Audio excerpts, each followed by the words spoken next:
দেখুন বন্ধুরা, আমাদের বাগানে কত সবজি হয়েছে। এটা হলো ঝিঙে গাছ। এই পাশে দেখুন বন্ধুরা, কত ঝিঙে হয়েছে। এই দেখুন,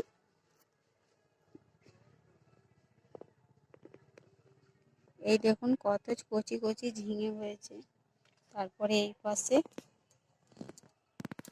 এইগুলো ফুল। এই দেখুন এই পাশে দেখুন বন্ধুরা, এই যে ছোট্ট ছোট আরো কত আছে। এই পাশে ফুল, এই যে ছোট ছোট কত হয়েছে। এই পাশে কত হয়েছে বন্ধুরা। এই গাছগুলো আমি নিজের হাতে লাগিয়েছি, কোনো সার ছাড়াই। এই দেখুন কত সুন্দর লাগছে দেখতে। দেখুন।